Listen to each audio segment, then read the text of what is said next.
Bienvenue sur Raconte-moi ton voile, le podcast qui donne la parole aux femmes et à leurs histoires uniques. Ici, tu vas entendre des récits sincères, touchants et inspirants. Alors installe-toi confortablement et laisse-toi porter par ces témoignages. Bonne écoute! Du coup, est-ce que tu peux nous parler un peu de toi, de l'environnement dans lequel tu as grandi avant que tu sois musulmane? Parce que du coup, tu es convertie, c'est ça? C'est ça, exactement. Alors, du coup, moi, j'ai grandi dans une famille portugaise. Je suis d'origine portugaise de mes deux parents. Donc, j'ai grandi dans une famille de parents divorcés. Donc, du coup, des deux côtés, une famille recomposée. Voilà, avec beaucoup de frères et sœurs. Et voilà, c'était une famille avec beaucoup d'amour, mais beaucoup de silence. On va dire un petit peu problématique parfois.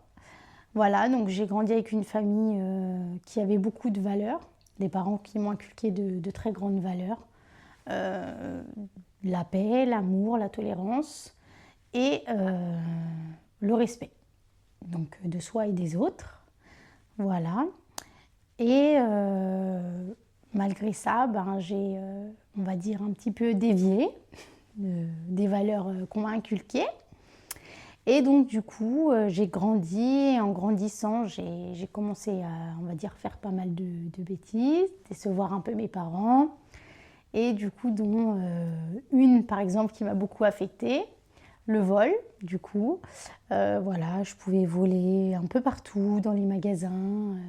Enfin, c'était vraiment devenu une addiction, on va dire, comme une maladie. C'est-à-dire que partout où j'allais, je volais. Et du coup, tu parles d'une addiction au vol. En fait, ça a procuré quoi chez toi? Je pense qu'avec du recul, j'ai compris que ça comblait, on va dire, quelque chose qui me manquait en fait. Je pense que j'avais ce besoin de... En fait, j'étais vide. Et je pense que c'est bizarre, mais c'était devenu comme un sentiment de remplissage, d'avoir tout ce que je voulais, de faire tout ce que je voulais, d'être libre. Voler, par exemple, revendre, avoir de l'argent. L'argent, ça m'a amené à faire ce que je veux.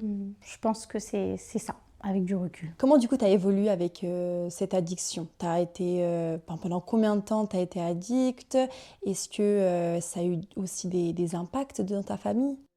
Ça a commencé à mes 15-16 ans et jusqu'à mes 19 ans. Donc ça a duré bien 3-4 ans, ouais. Et oui, ça a eu beaucoup d'impact dans ma famille parce que malheureusement, j'avais plus de limites. En fait, j'avais vraiment plus de limites. C'était vraiment, comme je dis, une addiction, c'est réel. C'était une addiction, quelque chose que vous n'arrivez pas à arrêter. Et en fait, il se trouve que j'ai du coup malheureusement volé quelqu'un de ma famille. Et du coup, en fait, les choses se sont passées et il s'est passé que du coup, cette personne-là est décédée. Donc du coup, au moment de la répartition des biens, on s'est rendu compte qu'il en manquait. Et du coup, vu que moi, c'était très conflictuel avec mes parents, j'habitais chez cette personne-là. Et du coup, en fait, je pense que ça s'est du coup, automatiquement, les soupçons se sont avérés à mon égard. Et du coup, c'était bien le cas. Donc oui, ça a eu beaucoup de répercussions dans ma famille, beaucoup de problèmes. Et du coup, je me suis retrouvée seule, quoi. Ils m'ont tourné le dos, on va dire. Ok. Ça a duré combien de temps ensuite et comment tu as réussi à aller outre cette addiction en fait? Comment tu as réussi à t'en détacher? En fait, je pense que je m'en suis détachée à partir du moment où il y a eu cet électrochoc, on va dire, des problèmes dans ma famille, cette solitude. Ça m'a aidée à m'en détacher, mais pas complètement. C'est-à-dire que j'avais toujours ce petit vice de temps en temps, même si c'était devenu beaucoup moins, c'était vraiment minime, mais du coup, je l'avais encore un petit peu. Et en fait, je pense que la solitude, elle m'a rapprochée du christianisme. J'étais très chrétienne à l'époque. Et du coup, je pense que c'est dans ça que j'ai commencé à essayer de me soigner. Et finalement, j'ai pas trouvé cette guérison, on va dire. Et qu'est-ce que tu recherchais en fait dans le christianisme? En fait, j'avais besoin de comprendre pourquoi j'en suis venue là, pourquoi j'ai souffert pendant des années, pourquoi j'avais une vie un petit peu... beaucoup ont des épreuves, mais en fait, moi, j'étais tellement entourée de gens qui vivent bien qu'en fait, j'arrivais pas à comprendre pourquoi moi, je vivais mal. Pourquoi j'avais ce mal-être, en fait. Qu'est-ce que j'avais à l'intérieur de moi qui n'arrivait pas à sortir. En fait, c'était ça. Et du coup, est-ce que le christianisme t'a aidé à guérir de cette addiction? Ça a été quoi les étapes? En fait, moi, je lisais beaucoup la Bible, j'allais à l'église très souvent. Et en fait, vu que j'ai dû faire, on va dire, le deuil de la personne décédée dans ma famille, d'une autre personne qui me tenait qui était très chère à mon cœur, en fait, j'ai eu 2 deuils en même temps, plus le deuil de ma famille, finalement, parce que j'avais plus personne. Et ben, j'allais beaucoup à l'église, en fait. J'ai dû, on va dire, essayer de combler ce vide, mais ça marchait pas. En fait, non, en fait, la réponse c'est non, ça m'a pas aidée. Ça m'a pas du tout aidée. J'avais l'impression que, en y allant, je cherchais un réconfort que je ne trouvais pas. En fait, je cherchais cette lumière que je n'avais pas. Voilà, tout simplement, que je trouvais pas. Et ensuite, ça s'est passé comment, du coup, ta recherche de religion, ta recherche, la découverte, en fait, avec l'islam? Alors, en fait, c'est très étrange, ce que je vais dire, parce que c'est vrai que ça arrive pas souvent et pas à tout le monde. En fait, un jour, je suis allée à la cathédrale. Du coup, j'allais très souvent. J'ai prié en tant que chrétienne. Je suis ressortie et en fait, j'avais encore ce poids. Et en fait, je pense que c'était la foi de trop pour me dire, mais enfin, t'es pas sur la bonne voie. Là, t'es... Donc, du coup, je me suis posée devant la cathédrale. J'ai réfléchi et je me suis dit, est-ce que pour toi, là, comme ça, d'un coup, tu es sur le bon chemin? Est-ce que tu penses que ta religion, elle est bonne? Est-ce que tu penses que ce que tu invoques, voilà, en tant que chrétienne, etc., est-ce que tu penses que c'est la bonne chose? Est-ce que tu penses que si tu meurs demain, tu iras au bon endroit, malgré tout ce que tu as vécu dans ta vie? Eh ben, la réponse c'était non. Donc je me suis dit, comme ça, d'un coup, très étrangement, eh ben, rentre chez toi, regarde comment on prie pour un musulman et va à la mosquée. Donc du coup, c'est ce que j'ai fait. Tout d'un coup, comme ça? Tout d'un coup, comme ça. Comme ça. Alors, c'est très impressionnant, hein. Ça peut paraître étrange, mais ça s'est passé comme ça. Et surtout que tu n'étais pas convertie. Là, c'était juste... t'apprenais à prier et ensuite t'allais à la mosquée. Voilà. J'ai eu un coup de tête, comme ça, en sortant de la cathédrale, je me suis dit, rentre chez toi, regarde comment on prie et va à la mosquée. Le jour même. Donc, je rentre chez moi. Je fais une feuille avec les sourates écrites, du coup, parce que j'avais vu une vidéo d'un imam. Du coup, je regarde comment on prie. Voilà, moi je suis quelqu'un qui enregistre assez vite, donc et puis Allah il m'a facilité parce que je l'ai très vite appris. Et du coup, je mets un t-shirt sur ma tête en guise du coup de voile parce que j'avais pas de voile forcément. Et du coup, j'avais une robe parce que les robes longues, j'ai toujours été un peu pudique quoi. J'aimais pas m'habiller très voilà. Par les valeurs du côté portugais. Voilà, quoi. exactement. Par les valeurs de mes parents, on est très pudique dans ma famille depuis toujours. Et donc, du coup, je pars à la mosquée, du coup, avec ma petite robe et mon petit t-shirt, là. Et je suis partie prier. Donc, du coup, j'ai fait la prière comme on me l'a enseigné dans la vidéo. J'ai lu le papier de la sourate. Et puis, donc, du coup, on en vient à la prosternation. Donc en fait, tous les poids que je portais, tous ces deuils, toutes ces souffrances, toutes ces incompréhensions, tout en fait, c'était un trop-plein de tout est tombé. En même temps que ma prosternation, c'est comme si je lâchais tout en fait. Quand t'en parles, j'ai l'impression que tu le vis encore. Ouais. Cette prosternation, genre c'était la prosternation d'une nouvelle vie en fait. Ouais. C'est comme si t'avais tout compris. À ce moment-là, t'avais compris en fait le but d'ici en fait. Ouais, en fait c'était la prosternation de la libération. Ouais. En fait, je me sentais enchaînée, je pense que ça m'a vraiment... ça m'a libérée, en fait. C'est ça m'a libérée. Donc, je me suis assise sur le tapis, en fait. Et en fait, je me sentais tellement bien. En fait, c'est une atmosphère, c'est on va dire, un nuage de paix qu'Allah, il te donne. Donc, je suis restée un petit temps, quand même, et je parlais à voix haute, je parlais. En fait, j'étais seule dans la mosquée. en disant à Dieu tout ce que je ressentais en fait. Et tout ce que je venais de vivre en fait. Donc du coup, je suis rentrée chez moi. Et en fait, j'ai vu qu'un frère, c'était pendant le ramadan, j'ai vu qu'un frère, il donnait des Corans. Du coup, je lui en ai demandé un. Du coup, il est venu avec une sœur, etc. Ils me l'ont donné. Et j'ai commencé à lire et je ne l'ai jamais lâché en fait. Donc le lendemain, naturellement, je me suis convertie chez moi. Dans ta chambre ? Ouais, dans ma chambre, ouais. Donc voilà, seule. Et voilà, c'est comme ça que je me suis convertie. Waouh, incroyable. Et du coup, donc déjà, c'est un gros pas dans ta vie. Tu te convertis à la religion, à une autre religion, qui en plus de ça, les Portugais comme les Espagnols, on a quand même des valeurs qui sont fortement liées au christianisme. Donc ça peut faire peur et la famille, elle peut même peut-être ressentir que c'est comme une trahison ce qu'on est en train de faire. Et du coup, toi, tu l'as vécu comment cette nouvelle vie, comment, quand tu l'as transmis à tes parents, cette information, ils l'ont pris comment ?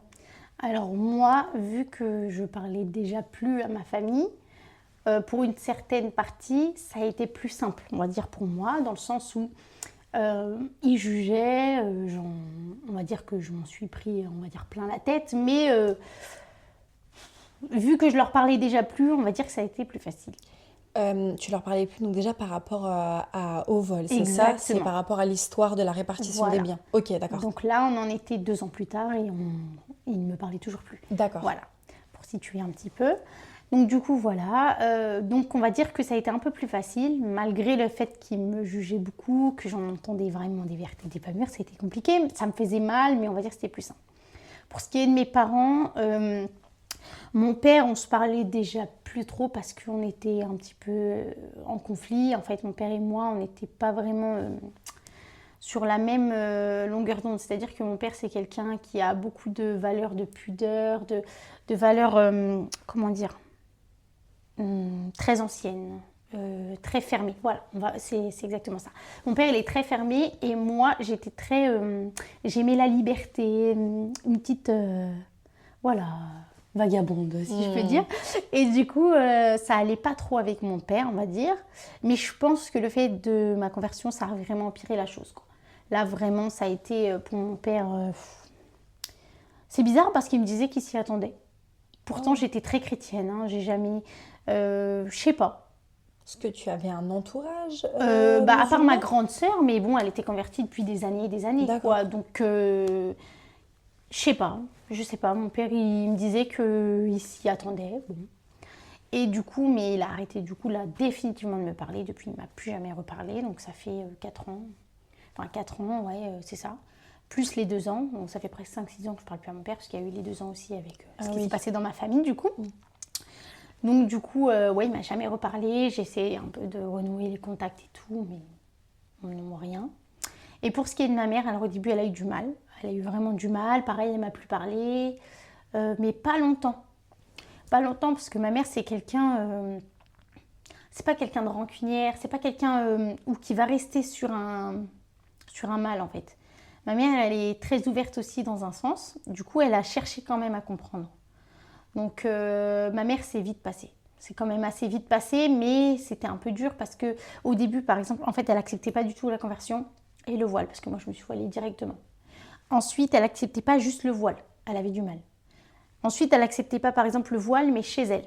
Ok, je pouvais sortir avec elle avec le voile, mais elle ne le voulait pas chez elle. Et aujourd'hui, alhamdoulilah, ça va beaucoup mieux. Elle l'accepte, même chez elle. Elle est beaucoup plus ouverte d'esprit. Bon, il y a toujours des choses qu'elle ne comprend pas, mais elle me pose beaucoup de questions. Et je pense que c'est ça qui a aidé. Et tu disais, du coup, que tu avais une sœur qui était déjà convertie. Oui. Donc, okay. J'en ai 2. Du coup, donc 2 qui sont déjà converties. Voilà. Mais une, elle était avant moi et l'autre après moi. D'accord. Voilà. Donc aujourd'hui, vous êtes 3 converties. C'est ça. Alors, voilà que c'est incroyable. Ouais, c'est ça. Ok. Donc du coup, ouais. Et le fait, du coup, qu'il y ait déjà eu la première qui s'était convertie, est-ce que elle a pas... est-ce que c'est un peu grâce à elle que ta mère, elle l'a accepté ou pas forcément ? En fait, je pense qu'ils avaient déjà une vision de l'islam, du coup bonne, parce que ma sœur, elle a beaucoup évolué aussi à travers l'islam. Après, je pense que ce qui a été plus dur pour ma famille, c'était le voile parce que mon autre sœur, elle ne le porte pas encore. D'accord. Donc du coup, je pense que ça a été plus dur pour eux, pas tant d'accepter l'islam parce que ma sœur, elle leur avait déjà montré une très belle image, mais plutôt le voile en fait. Pour eux, c'était plutôt de la soumission, c'était compliqué à accepter en fait, le voile. Donc tu disais que tu l'as mis directement après t'être convertie. Oui. Ça, il n'y a pas eu de, t'as pas eu de peur en fait à ce moment-là. Tu t'es dit, dans tous les cas, en gros, c'est écrit, je le mets. Ouais, en fait, c'est ça. C'était une obligation. Donc, je me suis dit, en fait, avec tout ce que Dieu il fait pour moi, tout ce dont il m'a sauvée, en fait, parce qu'il m'a sauvée de tellement de choses, en fait, je me suis dit, pourquoi je ne vais pas être reconnaissante, en fait? Pourquoi je ne vais pas lui rendre ça, en fait, tout simplement? Ok, ça va me coûter des sacrifices. On sait que le voile, ça reste des sacrifices, mais ça les vaut largement, en fait. Quand tout ce que Dieu m'a donné, tout ce dont Dieu m'a sauvé, pour moi, ça les valait largement. En fait, ce que je trouve incroyable, c'est que tu as vraiment eu ce lien spirituel avant la pratique. Vu que tu connaissais déjà Dieu à travers le christianisme, c'est comme si tu avais déjà créé un lien avec Dieu. En fait, tu avais déjà... oui, voilà, tu avais déjà de l'amour pour lui, tu étais déjà reconnaissante. Et ensuite, s'en est suivi que tu es devenue musulmane. Mais c'est vrai qu'il y a des histoires où c'est des filles, elles se convertissent parce qu'elle comprend certaines choses, mais le voile arrive après parce qu'elles n'ont pas encore ce lien fort. Toi, je vois vraiment quelque chose de très fort avec Dieu. Mais parce que je pense aussi, vu que tu me dis si je me trompe, mais vu déjà que tu avais cette solitude en toi, en fait, il était présent. En fait, tu le ressentais déjà. C'est ça. En fait, je pense depuis que je suis petite, j'avais ce vide. En fait, et je pense que ouais, c'est Dieu qui a comblé mon vide en fait, mais depuis petite. Et en fait, je pense que c'est comme si tu as un meilleur ami depuis toujours. Peu importe l'évolution de ta vie, bah, l'amour pour ce meilleur ami, il va toujours rester. C'est un peu ça, on va dire. Ouais, c'est incroyable ce que tu dis. C'est vraiment beau. Vraiment, c'est... Et aujourd'hui, en tant que femme, comment tu vis le voile ici et qu'est-ce qui t'aide à le garder? Personnellement, j'ai jamais vraiment subi de mauvaises choses par rapport à mon voile. Ça, c'est vraiment mon expérience personnelle. Maintenant, c'est vrai qu'on entend beaucoup de choses. Après, j'ai des mauvais regards, hein, mais ça n'a jamais été au-delà. C'est dur, par contre. C'est vrai qu'en fait, on se sent pas comme les autres. Des fois, c'est compliqué. C'est pas facile. Et ça m'a préservé du mal et de mauvaises choses, en fait. De plein de péchés. En fait, certes, je suis musulmane, mais si ça se voit pas, bah, si je fais ce péché... Enfin, c'est bizarre. Mais en gros, le fait qu'on est voilé, on a ce besoin de montrer aux gens que l'islam, c'est pas ce qu'on dit dans les médias. L'islam, c'est pas... On veut montrer le bon côté de l'islam. On a une responsabilité, en fait. Voilà, on a une responsabilité. Donc, je pense que ça aussi, ça m'a aidé à le garder. Parce qu'au final, ça m'a rendue droite. Encore plus... je ne vais pas dire plus que l'islam lui-même, mais... vu qu'une voilée, elle est beaucoup plus pointée du doigt, je pense que ça m'a aidée dans mes péchés. Si tu devais résumer ton témoignage en un message, une phrase que tu aimerais laisser à celles qui nous écoutent, ça serait quoi? Alors, perdez jamais espoir. Déjà, ça c'est...